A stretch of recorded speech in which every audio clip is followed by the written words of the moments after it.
Oh god, it's the person who emailed me, and they've messaged me 13 times and called me 4 times. It's okay. Hello? Never mind. Oh, you actually called. Yeah, as did you. Well, actually, you called. Yeah, I did call. I've I've been in the Discord for 30 minutes. I don't know what you've been talking about. Uh, Fashion, mostly. Oh, okay. I guess that's fine. Uh, So what's on your mind, friend? my- I just think that a lot of this hysteria about how trans people are being discriminated against is kind of a little bit overblown, maybe. What did I specifically message you Yeah, so what have I said is overblown? on?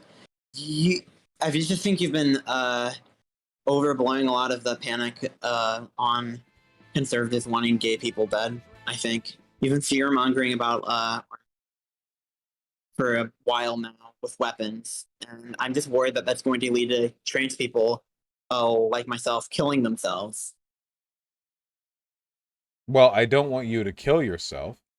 Um, Well, if trans people have like easy access to guns, that's going to happen a lot more. yeah, I think there are. Okay, so hold on.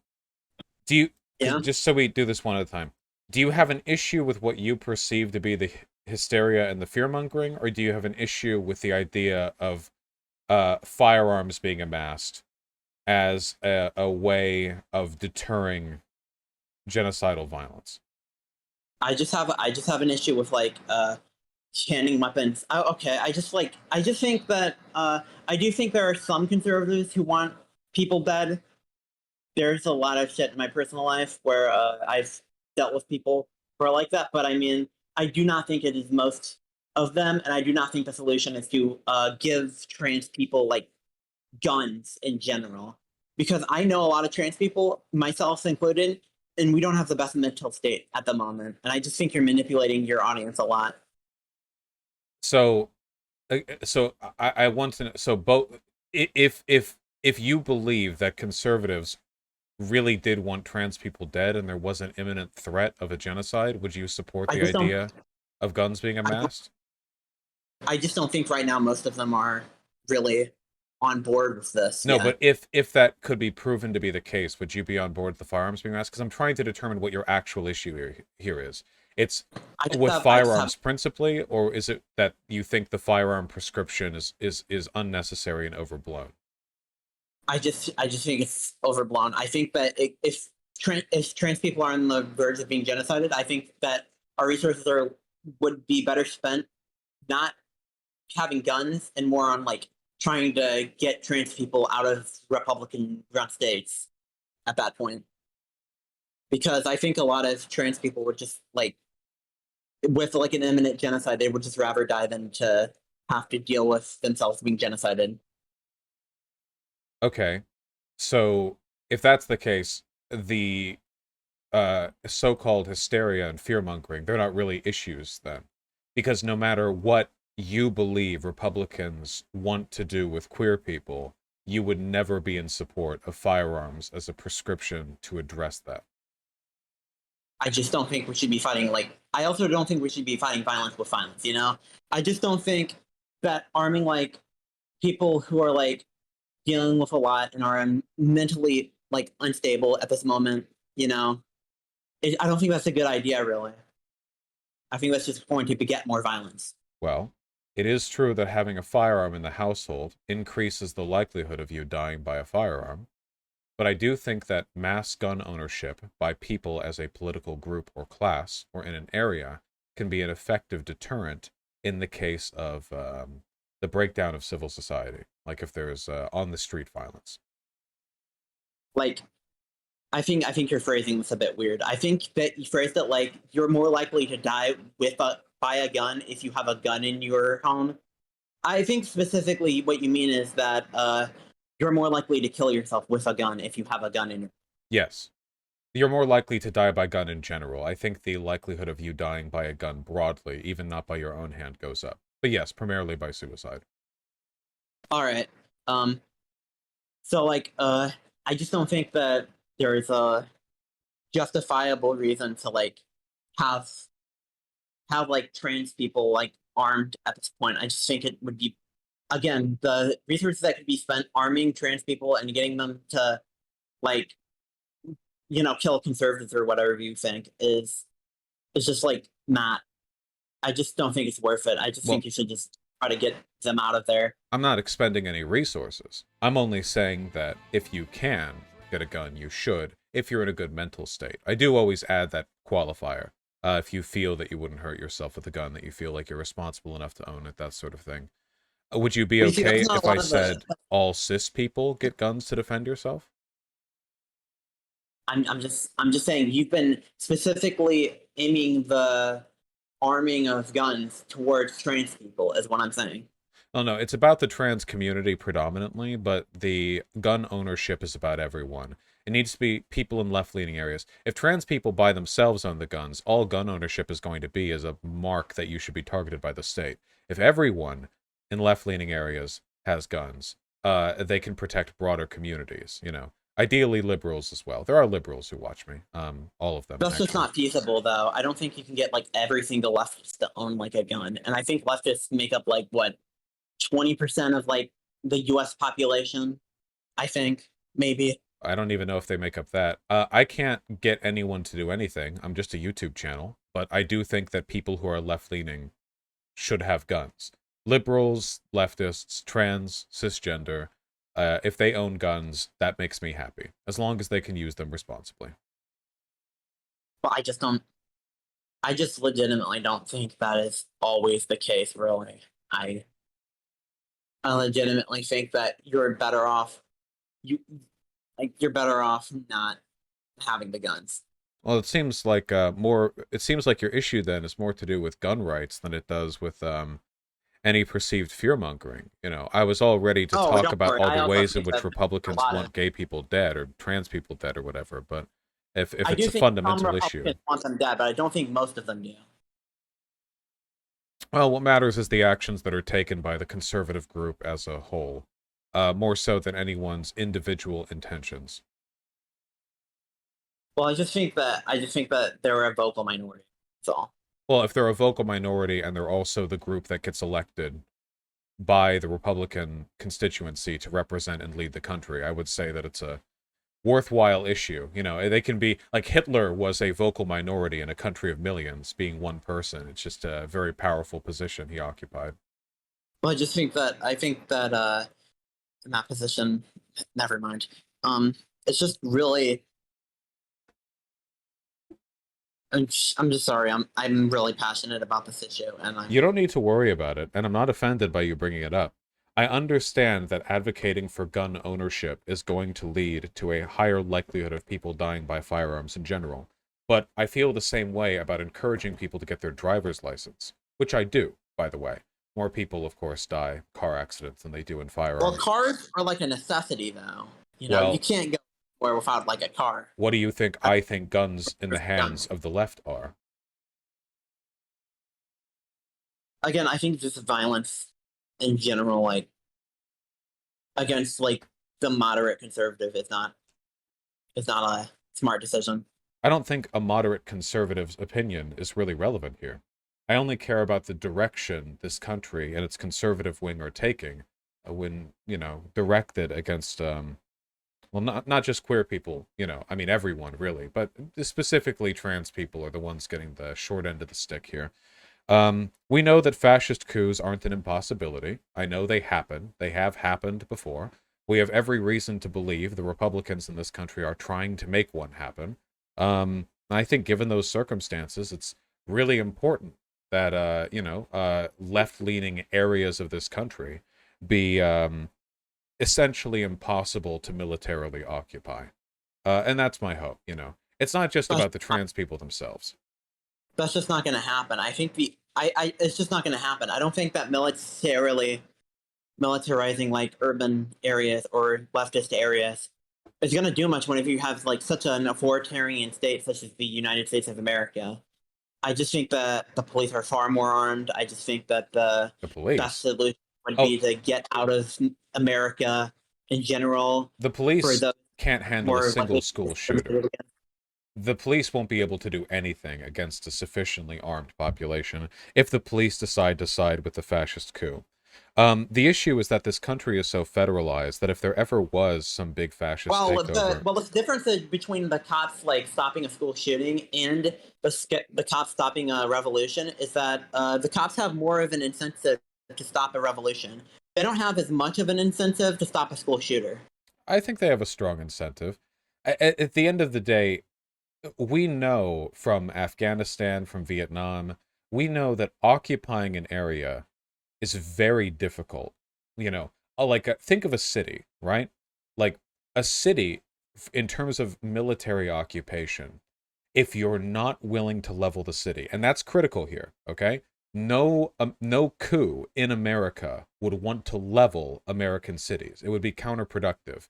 There are productive apparatus. There are economic center. You know, you could level cities. You could level New York and Los Angeles and Seattle and San Francisco and Dallas and Austin if you wanted to, but you would cripple the country. I mean, you would ruin this place. These cities are represent like trillions collectively in GDP. So total ruination's not likely. Occupation, moving street by street. Do you know how difficult it is to occupy a city? A nightmare. And America has more guns per capita in its borders than any other country on earth. We have more guns than And most people of those here. are owned by right wingers.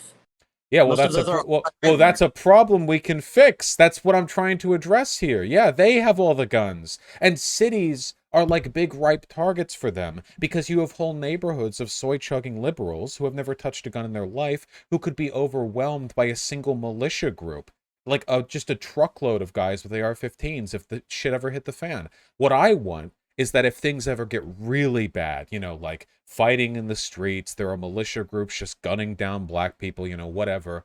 The difference between a left-leaning neighborhood where every household has a gun, or fuck, even 1 in 10 have a gun, versus a neighborhood where no one has a gun, that difference is significant because the fear of gun barrels popping out of windows to take shots at your little militia group, that's going to keep them from even entering those neighborhoods. Cops have run afraid of Black Panther affiliated neighborhoods because they were worried about the violence they might inflict on them. There is no way in hell a neighborhood that is sufficiently armed is going to be as easy of a target. And maybe those neighborhoods have trans people, you know, but it's not about the trans people themselves like loading up to the nines. It's about like the communal ability to resist stochastic occupation by militia forces, or if worst comes to worst, actual military occupation, which I admit would be a lot harder to deal with. But hey, you know, Afghanistan, it's, you know, humans are humans. We're all made of the same meat, you know.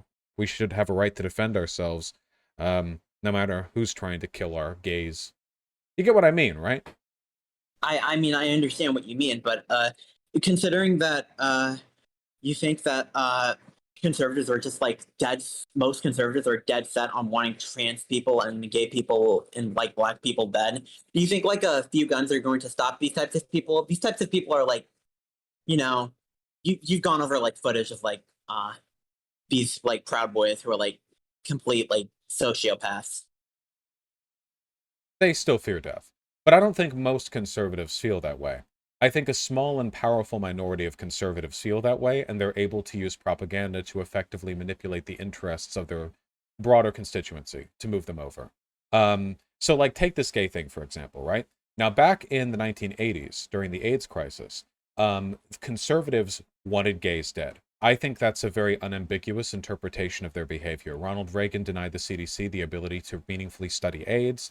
They framed it as a punishment from God. There are like radio clips of Rush Limbaugh laughing about like gay deaths, like he was reading off the names of prominent gay activists and celebrities who had died of AIDS and like laughing through it. I don't think there's any way to interpret their behavior just 30 years ago, 30, 35 years ago, as anything other than just a straightforward, they want gay people dead. A lot of those folks are still in power today. You know, Biden was in office back in those days. You know, Bernie was in office back in those days. We're dealing often with the same generation. And I think a lot of these people are able to effectively weaponize cultural issues to get the population on board with these ideas. Right now, Marjorie Taylor Greene is framing monkeypox as an STI and implicitly suggesting that young people who get monkeypox must have been molested by a gay guy, you know? That's going to mean every single time some kid gets monkeypox, a disease that's transmittable by proximity, not just through sex, the conservative parents are going to go looking, you know,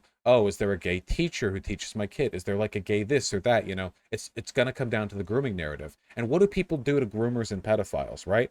If you say like, hey, this entire political group, this whole class of people, gay people, they're all pedophiles and groomers, well, what do you think they're saying there, right? Like, yeah, they should all get a fair trial. They should all go to therapy. No, they should be dead. That's what they're saying. And they're doing it through euphemisms, but like, yeah, that stuff's really dangerous. And I do think that effectively galvanizes a big portion of the conservative population, you know? I understand what you mean by like the monkeypox thing. I understand that. Yeah, it's pretty bad. The Republican response is awful, but also Democrats aren't doing anything about it, and they're never going to like do anything about it. You know, they're perfectly like content with like letting us die. Well, I agree. That's why I recommend alternate means of politics if necessary. Um, but I yeah, don't really. it's a fail safe. I just don't. I just don't think it's going to be like possible to really. It's not You know. 100%, right? If there was any guarantee it's stopping a, you know, a coup or a genocide or whatever, you know, I mean, I don't think there is one. We're talking percentage points here. You know, we're talking years of civil conflict, and maybe it makes the difference in a few neighborhoods. You know, I don't know, right? But the fact that you said, right, like right now the guns are in the hands of conservatives, you agree. The fact that they have all the guns gives them political power. If things ever really went bad, the fact that conservatives are overwhelmingly the ones who own the guns, that's not good for us, which means there is political power in mass gun ownership, you know? Um, I just think it needs to be redistributed a bit. I am sympathetic to the mental health arguments, by the way. I know a lot of people are in bad mental sorts. I think, you know, if you want to own a gun, but you're not feeling too great, you know, there, maybe you could have it at like a friend's house, you know, like you could have it there or like, there are storage facilities. That costs money though, you know, maybe like a friend's house or something. I don't want anyone hurting themselves. It's not about, you know, like, you know, pointing a gun out the window every time you hear a twig break at 3 a.m. in your front lawn. It's just about, you know, should the time come, I think people should have guns and know how to use them.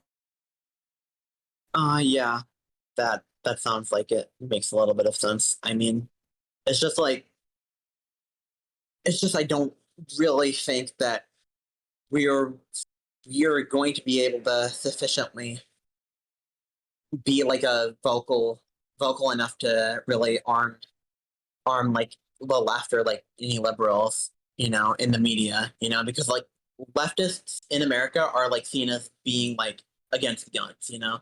It might not be true, but it is the perception. I don't disagree with that. But that's just the tragedy of not being all powerful, right?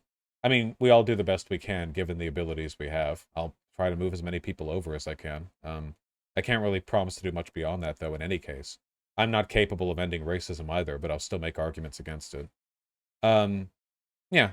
I don't know. I mean, there are no guarantees. We're all working off abstractions here, and not something that can be categorized very effectively in polling because there isn't really like a Pew Research data on the percentage chance of gun ownership leading to a militia failing to overtake your neighborhood. You know, past a point, it becomes very difficult to work out the particulars. But the ability to enact violence is political power. That's just life. You know, politics is the ability to make people do what you want. So are guns. And what I want is for left leaning communities to not get gunned down en masse by militias. You know, hopefully, it can help with that. I guess I'm more sympathetic to your arguments. I'm just like genuinely worried that there's if it's like going to happen, then there's not a really a thing that a lot of poor people can do about it. A lot of them are like sorry. It's all right. I'll get my mass gun distribution program online after I'm done with the canvassing bit. All Um, right, we'll get it done. Okay. all right. I'm just gonna try to move out of like Missouri, it's really tough. Yeah. Oh, just to be clear, my prescriptions are about left-leaning areas. If you're in the deep south, if you're in like Mississippi or some shit, the odds are stacked so hard against you that even if you did mass firearms, it would probably just mean you're a loot box for the first militia to get to you. Yeah, that's a rough place to have a stand at. There are better cities to stay safe in. Yeah, I mean, we have St. Louis and Kansas, but I mean, there's not really much else other than that. Well, you stay safe, okay? And good luck. I hope you're able to get out of there. Missouri kind of sucks. Oh, wait. Oh yeah? Um, Today I was going to talk to like a friend about trying to get out of Missouri and like share an apartment or something, but unfortunately I'm not able to do that at this point because their credit score got screwed over. Um, and we were trying to get a good credit score so that way we could like move into like Maryland or something. If it makes you feel any better, I keep fucking my credit score because I put everything on my card and then I forget to pay it off because I'm too stubborn to put auto pay on. So then I just pay it Yeah. off manually like a month after I was supposed to. Yeah. I pretty much only have enough money for like a plane ticket and maybe to pay off my lease at this point. I'm probably just gonna try to get to California, maybe like try to set up some sort of like healthcare thing, see what I can do over there. I don't have many options at this point. Well, I hope that you're able to find some. How old are you? 21. I was in the Okay. foster care and they didn't really set me up very well for success, I don't think. You got plenty of time. That being said, Cali's pretty expensive. Colorado's nice though. Here it's a lot cheaper in the coastal states. All right. I'll keep that in mind, I guess. And they have legal weed there. Yeah. I guess that's one thing I can spend my money on. Honest. Anything else? Weed and guns. Yep. We'll see what happens. Good luck, okay? I guess I was fine speaking to you. Likewise. All right. Bye. Bye-bye.